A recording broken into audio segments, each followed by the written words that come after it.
Hello everyone, this is Professor Reha back with the Soldier Arcanist walkthrough.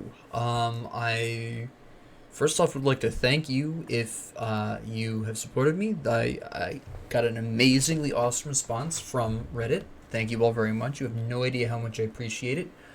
You advised me to increase the UI scaling and turn down the volume, so I've done both. If they need some more adjustment, please let me know in the comments down below. Message me, whatever. Please let me know. Thank you very much for pointing that out. It had not occurred to me that that was an issue, just so we have an example of how the UI looks. So that way if you feel like it needs more adjustment, you actually have a comparison. So let me see. I just went into the Warden's cellar, and now at this particular point I need to sell the stuff. I already know this stuff. I've been through it. I was through it last episode about what stuff I wanted to wear and what I didn't. So the rest of the stuff I'm going to put away. Now, something I didn't actually explain in the last episode was why I don't necessarily usually equip blue equipment or epic equipment that isn't intended for my character. It's intended for other characters, other classes, whatever. The primary reason why is because, at least before you're level 50, equipping an epic items don't really vary much in terms of their stats. They're gonna generally have the same stats. How much they increase your stats by does vary slightly, not a whole lot, but the core content of each item does not change much for legendary and epic items. So first off, the epic item, often if it's for a specific class, it's not gonna boost anything that you're doing first off. Second off, it generally isn't going to have the kind of resistances or armor that will justify wearing it for any longer than a regular green piece of equipment. And oftentimes, if it's not specifically boosting your class, it's more effective to have some roughly equivalent green piece on. Because the green piece, especially monster infrequents like my helmet, are potentially capable of being so much more powerful than a blue item of the same level. So I just am not really in the habit of equipping epic and legendary items not intended for my class, either one of them or the combination of the two. Now when I do acquire an epic and legendary item, I will equip components to them, and I won't necessarily do this with most green equipment. Every once in a while with a particularly good monster infrequent or a high level monster infrequent, like a level 94 one, where you aren't going to really replace it. Yeah, I'm gonna definitely be looking to put a component on that, but for most green equipment, it's temporary. It's a fill-in until you can find something better, either a monster infrequent or an epic or legendary item. So it's often not worth putting components onto, what is this, rare items, I believe they're called? Yeah, rare. Green is rare. I usually just call them by the color. It's just a habit I've formed. I think most people do. As far as I know, at least most of the conversations I've seen have referred to rarities by their color rather than by the actual name of the rarity, because it's just, everyone knows. Like, this is a green item, so you know it's gonna be, I wish that was not a gun, I wish that was a single hand, because that was pretty good for Arcanist. I've forgotten my train of thought. Ah, that's right, it's just what people immediately associate. We have the visual there. It's chaos damage. It doesn't have as much armor, not enough resistances to merit the change. These are pants that are much better. These are actually really nice. I don't mind dropping the pierce damage because I'm not doing that much in the way of pierce damage, but the resistances on these new pants, I swap out elemental resistance for chaos resistance, which is a bit of a downside, but the 4% chance to avoid melee and the increased armor, as well as the boost to my physique, move, and cunning, that's nice. I want the stats, even if I lose the elemental resistance, which you'll see is decently affecting. I do need the chaos resistance, because my chaos resistance is now 14, which means my chaos resistance before was 5%. Now, granted, through this area there isn't going to be a whole lot of chaos damage. Actually, unless there's a hero that spawns that does chaos damage, there's going to be 0 chaos damage. So I don't need chaos damage right now, but if a hero does spawn that does chaos damage, I would have been completely doomed, because 5%'s not going to cut any kind of defense there. Furthermore, the stats, the cunning, the physique, those are going to give me some really nice amounts of HP, which will compensate for the loss of elemental resistance that I face. So ultimately, we're going to be okay with the loss of elemental resistance. Overall, I probably would have kept the elemental resistance if I was a squishier combination. I do happen to be a soldier arcanist, so I'm a little bit more durable than, say, if I was an inquisitor arcanist, as a random example, which is a very squishy combination. Overall, unless you're running Inquisitor Seal with Maven's Sphere of Protection, you're going to have a hard time living with that combination, at least in extended fights. You're going to do a ton of damage with it, though. So, yes.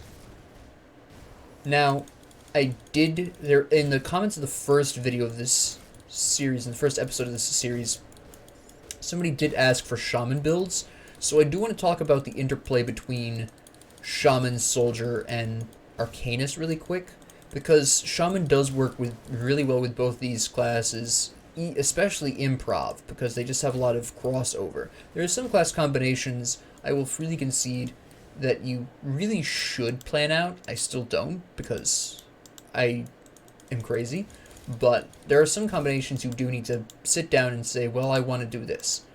As an example, Demolitionist and Necromancer is one of these combinations that you really should sit down and think about. They don't have any kind of damage overlaps, really, so creating an effective class combination between the two without knowing ahead of time what kind of equipment you're looking for is really tough. That is one of the very few combinations I would recommend you should probably already have equipment for before you start going into it, so you can at least have an idea of where your build will go in the future. There's a couple of different versions of the Demolitionist Necromancer build. It's a tough build to improv, again, because there isn't really that much cross-play between the two classes. They don't share damage types at all, so it's very difficult. But Shaman shares a lot of damage types with a lot of different classes, and in fact, for improv purposes, which is basically how I play, Shaman is incredibly useful. So as an individual class, I would have to say Shaman is my favorite individual class because of how easy it is to flex out into other classes. Occultist is another one of my absolute favorite individual classes. This combination was my favorite really before the DLCs came out. Again, because it does have that nice interplay, I can switch freely between physical or magical-oriented builds at the drop of a hat, which is really convenient. You'd be surprised how often that can be really good, depending on what you're facing up against, if you really feel like re-speccing your build that much. Or even just a little bit, I could very quickly and easily flex out into another form of damage very easily, physical or magical, and it's just very freeing to be able to do that, and not a lot of classes can necessarily do that. Well, not a lot of class combinations can necessarily so easily switch between two completely different damage styles. So this is one of the reasons I do really enjoy this combination. But back to the original point, the Shaman does both a little bit of magic damage in the lightning and vitality, and a little bit of physical damage in the bleeding and the internal trauma. If you're going with a Shaman as a base, and you want to go into, say, Soldier, well, you'll be splashing a little bit of electric damage in there. A little bit. It's kind of inevitable. For the most part, you're going to be looking at internal trauma and bleeding, which in the Shaman's kit does cross over with lightning about half the time. Actually, I think most of the time. I think the first 3 skills in the Shaman set that deal with lightning, which would be the regular attack, the passive, and the storm surge. I can't remember the other 2's names. They all deal lightning and bleeding, and I think in 2 cases internal trauma. So you'll have a little bit of magic damage in the lightning with a Soldier Shaman build, but mostly you're going to be looking at focusing on that internal trauma and bleeding damage, which, Shaman has an ultimate skill for, so does Soldier. So it's very easy to build that.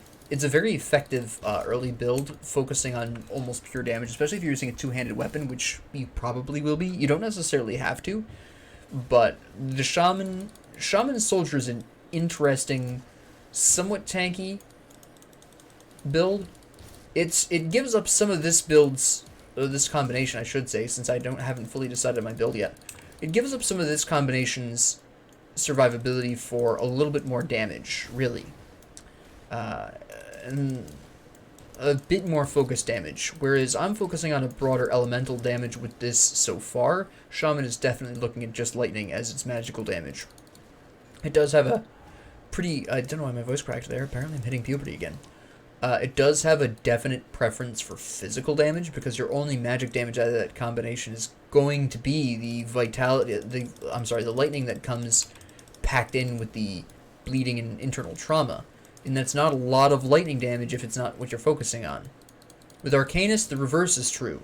Arcanist gives up the ability to really focus on the physical in exchange for focusing on the magical aspect of the lightning, and the cold damage as well, since Arcanist kind of increases both at the same time. So, if I were to swap either one of my classes for Shaman, it would completely change my predominant damage type, whereas this specific combination switches between the two different broad damage types of physical and magical very easily without that much effort or change needing to happen. Why are there so many of these guys? It was those idiots in the background, wasn't it? My eighth resistance must be pretty high. This guy isn't hitting me that hard. It's 34, so yeah, it's pretty high for where I'm at. It's still not good enough. Well, that's probably physical damage, though, that when he slabs me. Or at least some part physical. Alright, so these guys are all gone finally, probably because the reanimators have wandered too far away. Again, this is referencing that time a couple episodes ago when I was talking about how monsters will only really chase you a certain distance. This is just the application of that. I was going to get overwhelmed, so I ran away. Pretty common strategy. There's that chaos damage. I'm glad I put that chaos damage on. There's no guarantee, but, you know, totems, you never know what's going to come out of these. So this is paying off. It's probably specifically a combination of vitality and chaos. It's a darker red than normal. There's a little bit of... It's dark red and black, and that usually indicates a combination of vitality and chaos, since vitality usually is just the dark red. Chaos tends to be that kind of blackish red. So it's probably vitality and chaos that he's launching at me with those little string things right there. This guy right here, who's summoning the Hellhounds. There's too many enemies right here to... Come on, we gotta get rid of some of these guys. It's the reanimators that are causing this problem here. Can we get rid of him? There's too many other guys in the way. There we go. No, he's still hanging around. I think I can take him out really quick, though. I just used my potion. Cadence this fool really quick. Nope, I'm gonna get overwhelmed. Take out some of these guys. I gotta run, use my constitution, heal up. Clear the way for the guy to come through the door. There we go. Nope, don't block me off, don't block me off. I gotta kill the plague bear here. He's causing problems by putting too many enemies in here. Hit. I need more offensive ability. Somebody probably reduced it. Was it him? At least that he was responsible for a large of all those guys. Interesting. All right. Cadence you because no, I probably should missile you because you're gonna have. There we go. Because the hounds. All right. So let's look at this equipment. A little bit more armor, but it doesn't offer me the same kind of resistances. I could equip it for the health, but that fight there proved that I could do with more resistances. 6 more armor doesn't matter. I get flat 135 health here in exchange for 3% health, which I can do the math on, and it's just not worth it. It's not as much. And offhand, I don't intend on using. And we have here the chain. This is a nice belt. Gives me some much needed offensive and defensive ability. I don't do acid and poison damage, so that doesn't matter. I lose a little bit of resistance in favor of some armor, but I also get defensive ability, so I don't mind. That's not as good. That's nowhere near as good, actually. Okay. As I get higher in levels, and as you get higher in levels, you will find yourself changing your equipment far less. You'll be looking for very specific stats. But this early in the game, you're basically looking for whatever you can get your hands on that is functional. Come on, there we go. Let's not all pile up at the same place, huh? Let's take it slow, guys. Oh, excuse me. Can we not be stunned for 5 years? Thank you. Yes. The Ironside Hulks have a very bad tendency to stun you, which is just inappropriate. You just don't like to see it. Okay, who's sticking around? None of you sticking around. There's another reanimator summoning these guys again. Okay, so these guys came back. Interesting. Can we actually... Yeah, I should be okay for now. Do I have... Spirit Bane Ointment? No. There are items, consumables that you can use to increase your resistances against certain damage types or increase your damage of certain types for a brief amount of time. Usually it's a couple of minutes, 3, 2.5, somewhere around between 2 and 3 minutes usually. So they can really help if you know what you're expecting of your bosses. Up until now, none of the bosses have required it, but the Warden, who we will eventually be fighting, will require bosses. Will require consumables. Will require bosses. The bosses will require bosses. That's what you call it, a chain of command, and has nothing to do with Grim Dawn. Yeah, see, there is somebody reducing my offensive ability. I have the fumble there. Alright. Just take care of you really quick. Come on. Yeah, you keep... this is tough because somebody's... I think it's the... yeah, it is this guy back here. It's this dweeb. Come on. Darlax. He's wailing on me again? Okay. These ethereal abominations. The ethereal totems are, I would call, the second hardest totems.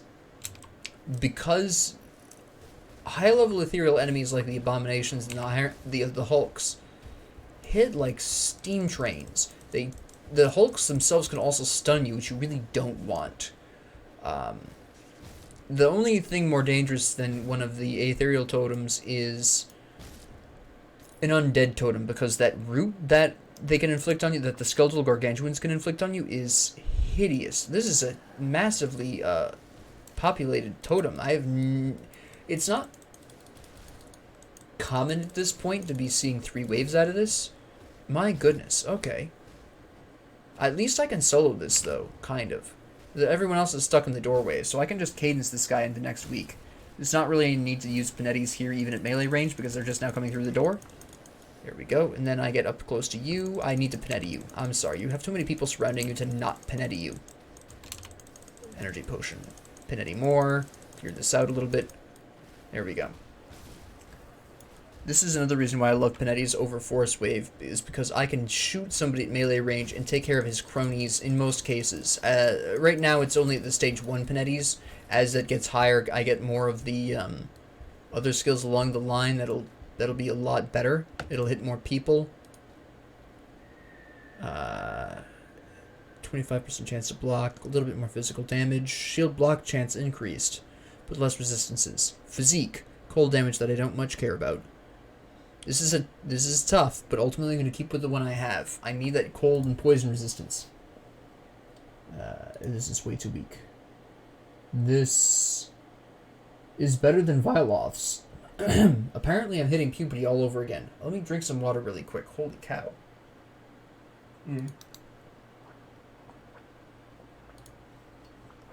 I'm equipping this ring specifically because it offers me better resistances and a little bit more health. I do lose offensive ability. I probably will have a bit of a hard time with that, but at the end of the day, I really need those resistances, especially the chaos resistance and the elemental resistance for where I am.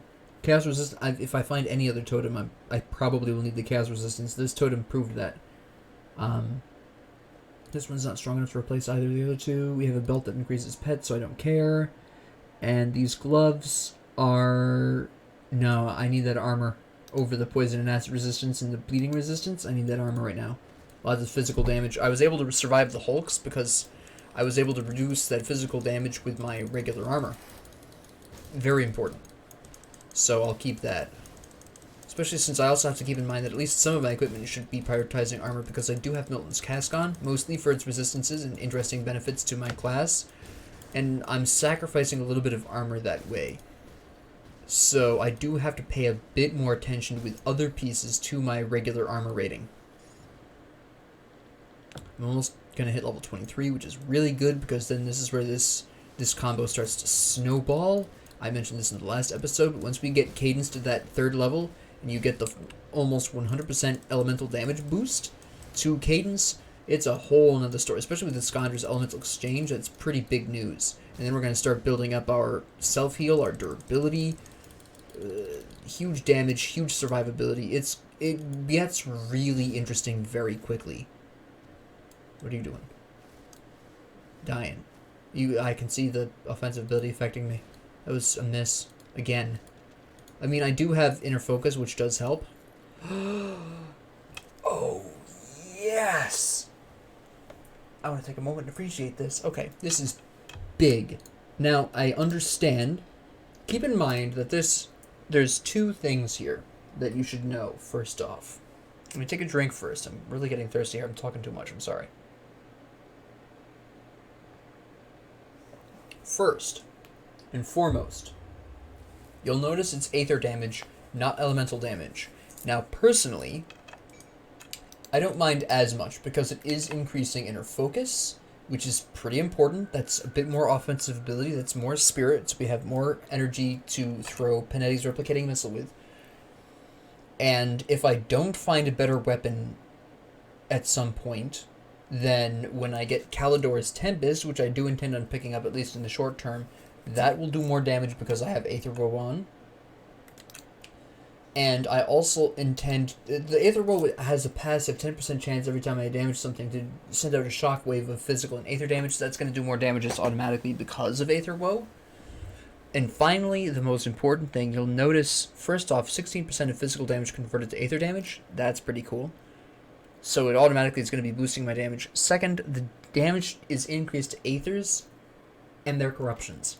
And for the next whole area is 100, well, not 100%, but over 3/4 ethereals. And now I also get an opportunity to excitingly talk about components. I'm going to sell the junk here really quick. The stuff that I don't need. What's also more exciting is that the Aether Woe fits into my current build in a way no other piece of equipment I've picked up has. So that's fairly nice. We're going to store some stuff here too, and then we are going to talk about components. Now, when I intend on using components, it's going to be for something I expect to use for a decent amount of time. I do expect to wear Milton's Cask of Ruin for a decent amount of time, but I won't necessarily be looking to use shield training or overguard or blitz. I probably will replace it by that point, but the resistances it offers me and the increased armor by 5% it offers me are extremely nice. And who knows, I may decide to go into blitz, shield training, or overguard by the time I would normally replace this, and also it's increasing my damage against Aethers as well. This, as I mentioned in the description for episode 2 and also in episode 2, this is a huge pickup for me for any soldier class. This is a really big pickup. This is equal. I'm doing extra 25% damage to all of the incoming enemies. So with that in mind, we'll at least want this for the short term. But when I go to equip components onto something, I'm not looking to equip a component that's going to exceed the level of the item that I'm putting a component on. For example, let's say I wanted to put on a soul shard. I know you can't on weapons, but let's take it as a pretend example. Actually, wait, this might be a better example. Yeah, down here. Let's say I wanted to slap on, for some reason, the symbol of Soleil onto the Aether Woe. Now, the minimum level to use a symbol of Soleil is 35. So if I equipped this onto the Aether Woe, the required player level for the Aether Woe would become 35. Now, generally speaking, most cases, you want a weapon to remain at its required level because then you can pass it down to other characters, maybe try the same build but a little bit different. I've done that. You'll probably do that if you haven't already. It's something you will at least think about. So you don't want to necessarily boost a weapon past its normal expected level. Now the component I want for this specifically, I don't have. I want to see if I can get some elemental damage on this, so I believe there's a component for this. If memory serves me, there should be, and most people, even newer players, will have a lot of these components already, which is why I don't have a problem even going through like I would be a new player. Most of you are probably going to have a lot of these. The only ones you won't have are the ones at the bottom that you're going to see in a very kind of yellowy color. I don't know what it'll show up as on the video. That's a completely different conversation. But you're going to have a lot of these. Is there not? Or have I just not found the recipe for that? I apparently have not found the recipe for that. These you probably don't have. But the Wrathstone is level 20.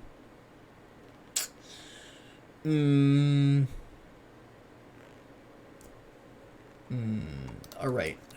I'm kind of conflicted. On the one hand, I don't want to boost this damage too much. But then this would become elemental damage. Okay, what I'm going to do, this is going to be rather odd, but give me a moment to explain. What I'm going to very specifically do is put on the... No, there's a better component for this. There's a better component for this, but I'm going to increase the physical damage of this. And the reason why is because we have already... You know, you've seen the stats of the Aether Woe. It converts physical damage into... That's 24, so I can't do that. Okay, we're going to have to go with the Claw then. It converts physical damage into Aether damage, so I'll be doing more damage that way. The last part of Discord here changes 100% of the physical damage to elemental damage. So by increasing the physical damage of Aether Woe further, I'm looking at actually increasing both my Aether and my elemental damage. It's a bit roundabout, but when you think about it, it makes sense. Now, this obviously isn't the ideal component, and I do want to point out, actually, before I go, there is a weapon. You will remember from episode 3, I believe, that I was talking about the Firestorm the Spellfire Wand. This also increases inner focus. It does elemental damage as well. Now, I may want to switch to this. It also... The interesting question will always be, in this particular case, is it going to do more damage? And looking at this, based on the fact that I'm doing broadly elemental damage, which includes lightning, it's not just fire and ice, it's also lightning, I may not want that over the Aether Woe, now that I have the Aether Woe. Like I said, Aether Woe will increase Kalidor's Tempest when I start getting that. So that's a pretty huge benefit. There are also still going to be Aether enemies in the area after the Warden Cellar. You can see already the huge difference in damage my Cadence is doing, and I don't even have the full Discord. Once I get that level up and I hit Discord once I get Discord to 3, I'm going to be able to one-shot a large quantity of the opposition. Now, the Aether Bow is a huge, huge benefit. If you have an Aether Bow in your inventory and you're running this combination, please equip it. It's such a big deal if you have Cadence. Just the sheer benefits of the extra damage to ethereals alone pays off dividends. I haven't even needed to use Slam yet. So here we go.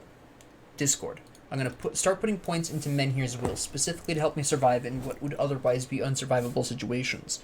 Now, you could do military conditioning first, and there's a decent argument that if you do military conditioning first, this will activate at both more health and heal you for more health. Yes, you are absolutely correct.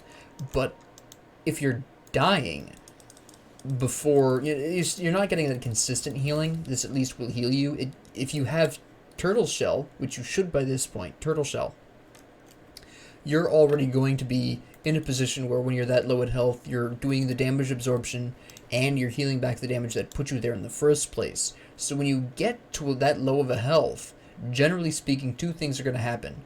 Menhir's Will is going to activate to heal you, and Turtle Shell will activate to keep your healing. So the two combo extremely well. And as an immediate result, you will become extremely difficult to kill. See, my Turtle Shell just activated. I'm not taking any damage.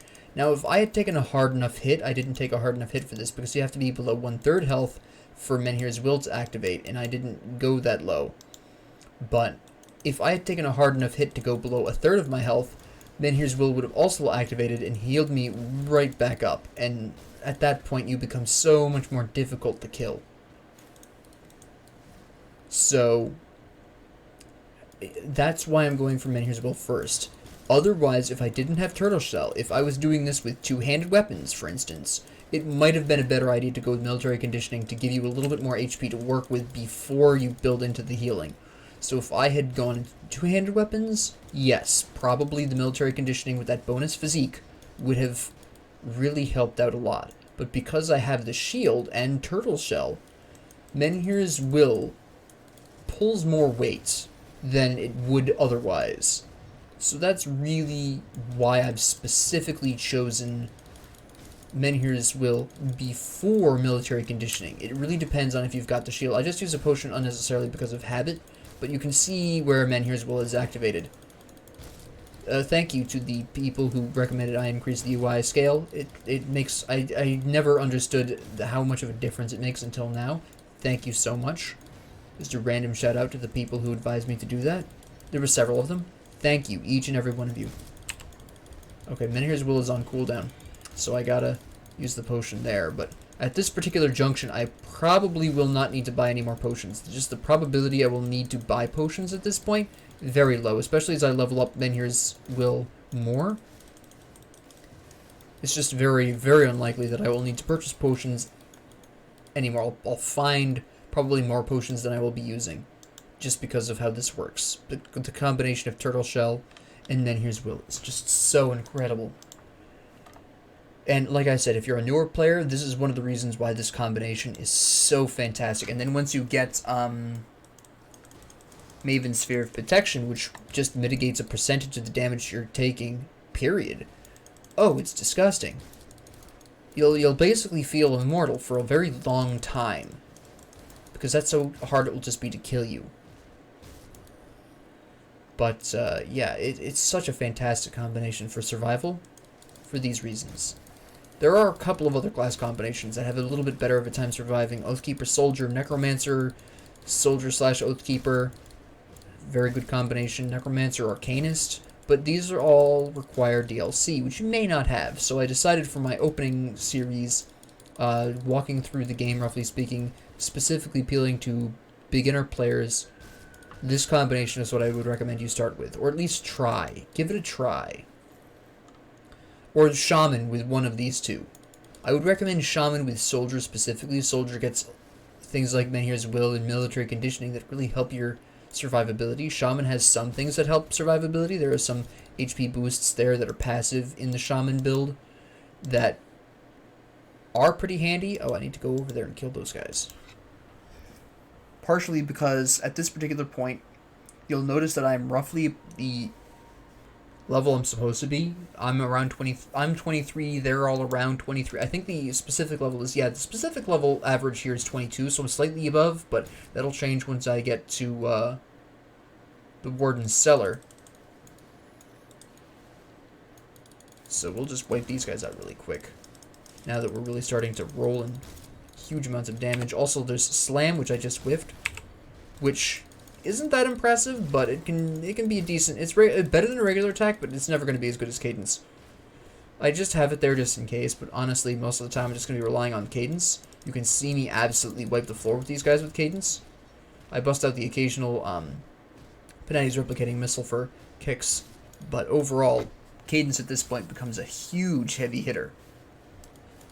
Now, you could, if you were really determined to go with the full-on auto-attack style, you could do the passives at the top of the soldier tree.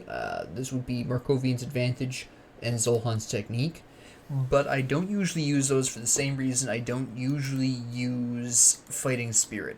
They're not guaranteed to activate, so I find them too inconsistent for my personal tastes. Every once in a while, if I get an item that'll really increase that one of those three skills, I'll equip them every once in a while, but it's very rare that I find a piece of equipment that really pushes me into that direction. Even epics and legendaries that normally increase them, it still is not something I necessarily commonly do. I just don't like the inconsistency, personally. I've seen them used very effectively. Don't get me wrong, but I'm just not as fond of them. So now we're just gonna, this area I'll probably press on through. We're at a half hour, so normally this would be like, well, I usually try to keep my episodes between 30 and 60 minutes. I really bombed that goal the last one. I was like an hour and a quarter, and I apologize if that was too long. This might be interesting. It's the physical version. Yeah, we don't really need this. I'm not going physical with this build. I absolutely could. If I wanted to convert over to a physical build, that would be really great. And actually, this is something I want to mention now that I have this to kind of show you. But you fight a lot of the ethereal mutants. You fight a lot of them. If you're fortunate enough with this combination, or with any soldier combination, if you're fortunate enough to get a bludgeon like this early in the game, equip it, keep Force Wave, don't get Panettius Replicating Missile until much later, because this will increase your damage and range for Force Wave to the point where it competes with Panettius Replicating Missile so much better. Actually, if I had gotten this earlier, like before Aether Woe, I probably would have gone much harder into a physical-oriented build and just left it at that. I probably would have just gotten Inner Focus and probably left it alone after that, going into Force Wave full on. I didn't get that, and even so, Aether Woe does do better than the Bludgeon, but if I had that inkling, that really is, that would have been a deciding factor in my early build at the very least, and how I would have played this area, how I would have played in other environments quite a bit more. But I didn't get that. I got some equipment that was geared a bit more towards defense and elemental damage, which is usual because there's just so much elemental damage out there that I was already kind of had in mind an elemental build. I was already kind of leaning in that direction anyways, so I ultimately chose the elemental build. So what do we have in here? Not much. Okay. We're going to go over here just to kill the large quantities of enemies that spawn here. Come on, I know you're there. Come on. There you are. There you are. I feel like there's usually more. There's usually some that spawn like a little bit behind me there, but it is relatively unimportant. Oh, anyways, the reason why I'm pressing on past the half hour, taking on the next area, is because this area isn't exactly long, particularly complicated or dangerous. My Menhir's Will is activated there. It doesn't seem like much now, but keep in mind that it's only got 2 points in it. That is a possible 16, so you got to give it some time. You got to give it some space. And then it'll really come into its own. Really start to carry you through. Come on, there we go. And the poison guys are going to be... How is my poison resistance really quick? 50%, so that's pretty good right now. Turtle Shell just went up, which is really nice. Even more damage absorption. Nice. Alright. That does make a difference. Okay, so... some treasure. What about... These guys are still level... Oh no, the average level is 23, okay. Yeah, I'm at where I'm supposed to be level-wise. I've finally gotten the enemies to catch back up with me, which means I'll be getting about the average drops. This is actually one of the reasons why Aether Woe actually dropped for me. I actually was, at the time, you'll remember, I was just at the cusp of becoming level 23, so I was still 22 at the time, and I had average drop rates, completely average drop rates for where I was. And then I went up a level, my drop rates went down again, and now I'm back at the average level for the area that I'm in, so we're back to average drop rates. So that really is, that's one of the big reasons why Aether Woe spawned, is because the enemies caught up to me finally. And that really does speak to the importance. Now, I am slightly exaggerating it just because of the sheer glory of getting Aether Woe just in time. But, yeah, it does make a difference what level you are compared to your enemies. Oh, wait, hold on. We have 25s. I'm down a level. Hey, I'm not at level. I'm down one. Nice. Okay, that's fine then. Now, it sounds like you being down a level is a bad idea, but that depends on your equipment, how well you can handle being up or down a level. If your equipment is really bad, you need to be up levels. If your equipment is really good, like mine happens to be here, you can afford to be down a couple levels and get that better equipment. In the long run, you really, if you have the equipment to support it, you want to be down 1 to 3, ideally. I'm finally down 1, so that's nice. By the time I get out of this area, I'll probably catch up to 24, and then I'm not sure if the enemy average level increases in the Warden's laboratory. I'm not 100% sure. I'm trying to remember, but I just can't. I just don't have that number off the top of my head. So maybe I'll have increased, maybe I'll get back to the same level, or under level, excuse me. Maybe I'll be down a level or 2, but I'm not 100% sure. That also would have been a really nice one. Fighting form there. One-handed mace, bleeding, physical, beast damage. That would have been nice if I had gotten a lower level version of that way closer to the beginning. For reference, fighting form is... Where is fighting form? Here. I just remembered. It's the second stage of cadence, excluding the crystal. So, alright. And we'll take care of this. We're already like halfway done with this area. It's, like I said, it's not a large area, this particular section. Then we just got to go through the dungeons, really. I keep forgetting the dungeons exist. Come on, there we go. Alright, what do we got here? I kind of figured this wouldn't be as good because it said void, but I could hope. But no, it's not going to work. It doesn't have the resistances I need. It doesn't do the damage I need. A little bit of offensive ability, but then cunning provides me with some of that anyways. At least I'm pretty sure. Hold on. No. It doesn't anymore. I'm thinking of a different game. Never mind. I associated cunning with dexterity and then offensive ability. I'm thinking Diablo. Silly me. Getting my RPGs mixed up. What's wrong with me? Alright, anyways. Now that we're done reminiscing about Diablo. Oop, pick that up. We'll continue blitzing through this area really quick. Come on, there we go. There we go. As you can see, I have not even needed to use a health potion in a very long time. And then here's Will, even as low as it was, kept me mostly alive through that. I didn't need to use a health potion. I just had to walk out of the poison. Not even a problem. Pinetti's replicating missile takes care of a large quantity of the enemies before they even get to me. The main advantage over Force Wave. Force Wave doesn't have that kind of range, again, unless you pick up one of those bludgeons, which is a pretty big deal. You have no idea how big that would have been if I'd gotten that earlier. Well, actually, you might know.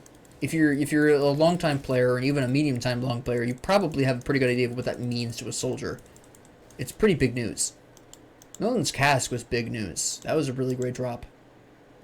My first episode, I was terribly unlucky, but after that, I've been fairly well off in terms of equipment.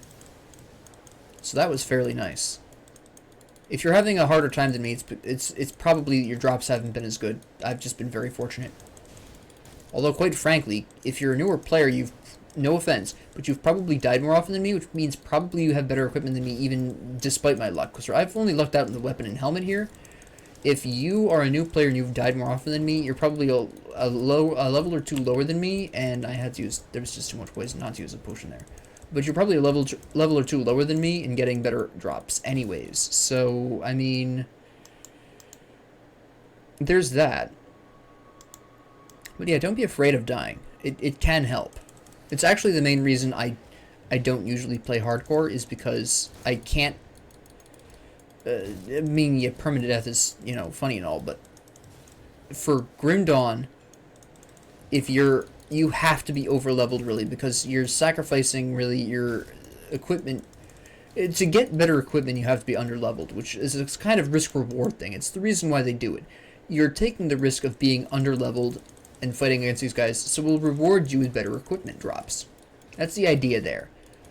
Or if you're if you're in an area in which you're much higher, or even a little bit higher, you're not taking quite as much risk, so you don't get quite as much reward. That's the basic premise behind the idea here of, the levels dictating to some extent the rarity of your drops. So in hardcore, because you cannot die, or let me rephrase that, if you die, that's it. You're done. You're dunsies.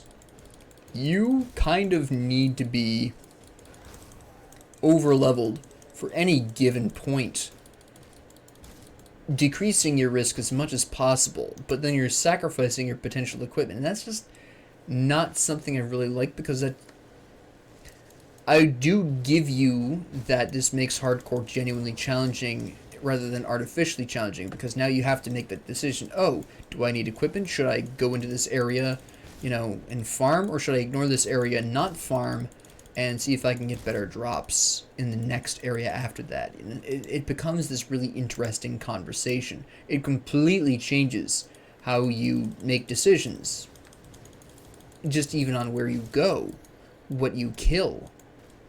Do I want to activate this totem, or do I want to stay the lower level? Is this totem going to kill me because it spawns the wrong enemies in conjunction? Is it going to spawn skeletal golems with somebody with a AoE field effect, which would kill me? That combination is very dangerous. Are my resistances good enough to handle whatever comes out of that totem? Who knows? You can't tell. So, while the appearance of the totem does have some indication as to the broad type of enemy, there's beast totems, there's the ethereal totems, there's, cultist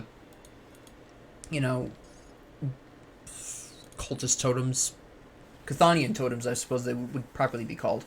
But yeah, there's some indication as to the broad type of enemy that you'll be encountering in a totem, but it's no guarantee that that's all it's either going to stick to necessarily, or, well, it'll stick to that type, but it won't necessarily... It can throw any hero in that faction at you. And if that hero happens to do a damage type that is completely unrelated to the damage type that you normally expect from that faction, for example, Chthonian enemies typically deal chaos and vitality damage, usually. But if a hero were to appear that does, say, a Chthonian ice hero, that's if you specifically didn't prepare for, or if you specifically prepared for vitality and chaos at the potential expense of pretend your your cold resistance, then you're going to be in pretty deep water. So it becomes this really interesting question, and you definitely have to sit down and think before you make a decision. Is this going to kill me? Do I need equipment? Now, this totem here, I want to talk about for a bit because it's fairly important. It drops a consumable. It's a very important consumable. Most, if not all the time, this has dropped a consumable. It has dropped this Spirit Bane ointment, which you will use against Warden Krieg. This is a big deal. Besides the devotion point, which is nice and all, that is the really big deal. Now, for my constellations, just to reiterate, I've had some questions about these constellations, which I love. Please ask me questions about my build and why I'm going in the directions I'm going in. Please, I love talking about this. I was asked why I wasn't going for the Assassin's Mark here, and the main answer is that the Force Wave skill I only picked up in the first episode to really help me survive a difficult situation because I didn't have the equipment to do so, and I didn't have the skills to do so, except for Force Wave. Now I've got the equipment to do so I could switch over to Panetti's Replicating Missile quite safely. If I had gotten that Mutant Bludgeon, or if I had decided I wanted to go into this with a physical build in mind, I would have gone for this absolutely. But I'm also shooting for the Obelisk of Menhir, which wants blue, and that's what the Tortoise does, because again, I have decided that I am definitely guaranteed using a shield the whole time. Tortoise works. Obelisk of Menhir, absolutely what I want. I am looking for that white and blue. I could go into the bowl, but that's internal trauma, and I don't plan currently on doing internal trauma. What I do have to do is examine some of my options. We have the fish here, which does blue, but not the kind of... There's not a whole lot there that I like, that I particularly care for. What I want is this, because this also does shields, I believe? Reflection. This does white and blue. I believe the hound, right? No. You do pets, yeah. You do shield. Alright, we're gonna go for the beetle. I want that shield. The acid retaliation's a little weird. And I don't need the acid retaliation, but it's a small sacrifice in exchange for some pretty good points. Some stats that I really want. Physique armor, shield damage blocked, bleeding resistance, armor increase, reduced stun duration, which is more important than a lot of people really talk about. I'll talk about that in a bit more detail with a very specific boss in the future, who is an absolute nightmare to deal with without stun resistance being high. I may not even be able to beat him if I don't have high enough stun resistance, actually, regardless of what my build is. Longtime players will probably know who I'm talking about. He was added in the most recent major update. I hate him passionately.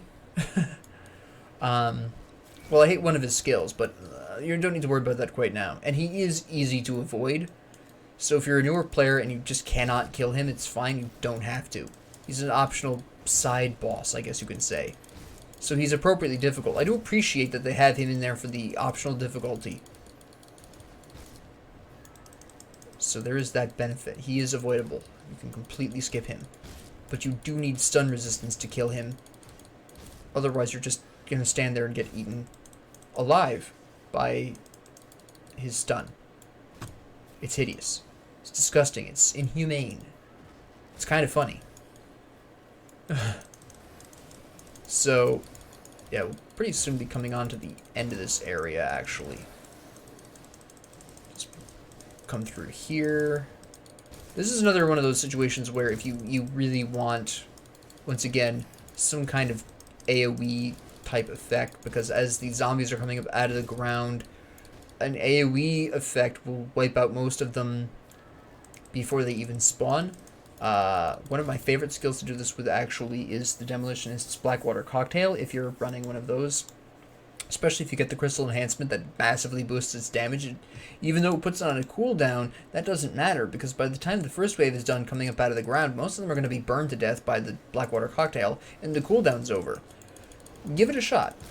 This is also the same reason I really strongly believe in the Calidor's Tempest crystal offshoot that gives it a cooldown but massively boosts its damage. It's quite impressive.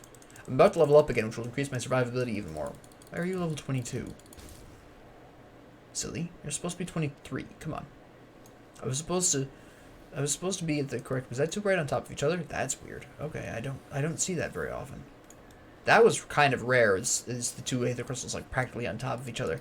I personally have only seen that once or twice before. If you've seen that more often, I wish you'd share your good fortune with me. Actually, we're gonna just level up right in the middle of this fight. That's how durable I am, really. I just can level up in the middle of this fight. The Menhir's Will hasn't activated, so whatever, there it goes. And we can just shoot these guys out. Move out of that poison, though. And, you know, we're totally fine here. Easy. Like, this is the beauty of the build, and this is just going to get even better and better at this. Okay, this is a problem. Totems. I'm not quite at the strength level that I would necessarily be able to do that with totems necessarily so consistently. Oh, there's only one hero? Oh, yeah, this is easy. I'll use a potion to sustain me for a bit. Get my energy back, shoot the Panetti's replicating missile, take out these guys with that. Yeah, this one hero? Come on. And then here's Will just activated. I got all day. Come on.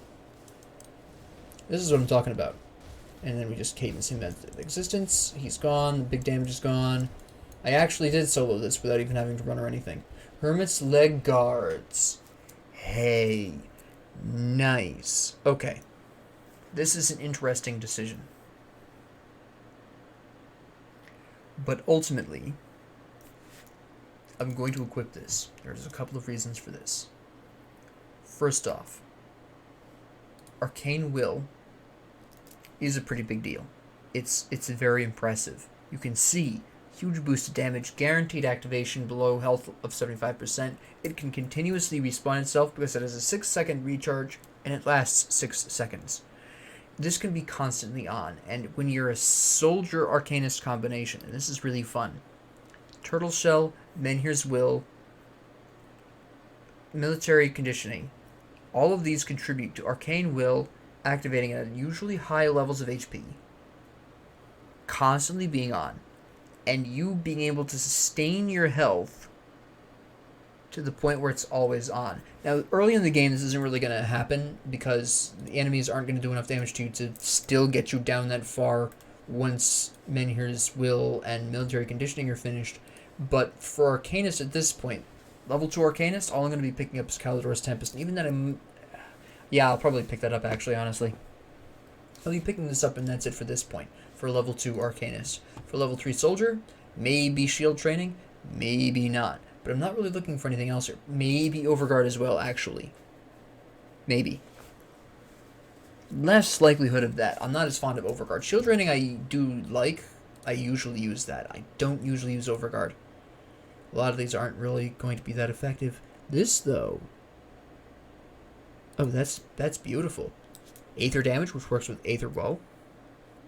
Again... Both Aether Woe and the Shield are temporary, so I don't mind splashing into the Aether damage a little bit early. That's fine. Fire damage, which I don't do a lot of, it's incorporated into the elemental damage, but not enough to matter. This is just elemental resistance. I don't care. My other rings are better, so we're not going to even bother with that. I am really quickly going to slap a component onto... Oh, come on, guys. I was just about to go back to slap a component onto my Arcane Will pants. The Hermit's leg guards. They're the leg guards, right? Yeah. I'll probably keep the pants on long term if I equip the right component onto them, which can drastically alter how long you keep an epic or a legendary item, or even a monster infrequent. It can really change how that works. Now, I'm not actually going to put one on here because, again, I am leaning towards elemental damage. I may change, but I'm leaning towards elemental damage, and this doesn't increase elemental damage, so it's kind of like whatever on that one. So all these, because we've already been through them, and we've already decided we're not using any of these. And then we're going to go over here, and I want to slap a component onto the Hermit's Leg Guards. Now, I have...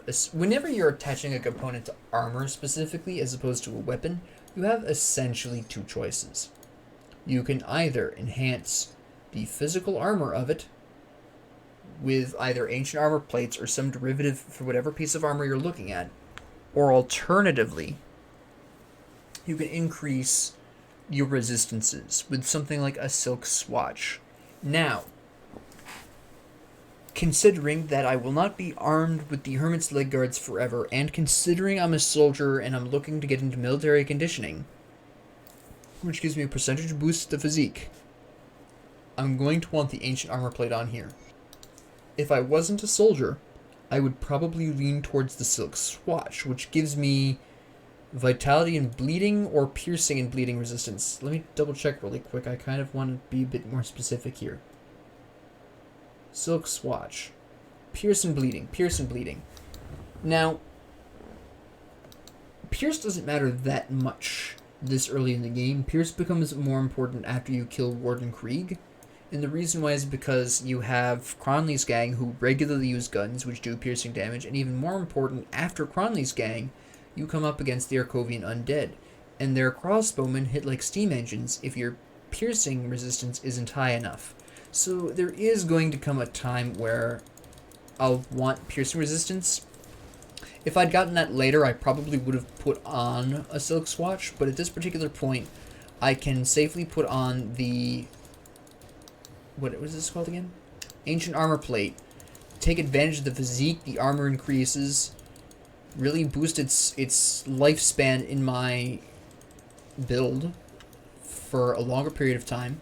And I can equip other things that will offer me the piercing resistance I need, or possibly enhance other pieces of equipment that aren't capable of having the ancient armor plate attached to them with a silk swatch. Actually, I believe the silk swatch and the ancient armor plate overlap, if I'm not mistaken. I believe they can only be equipped on the same pieces. I think the silk swatch is specifically chest and leg armor, and so is the ancient armor plate, plus I think shoulder armor. I'll have to double check.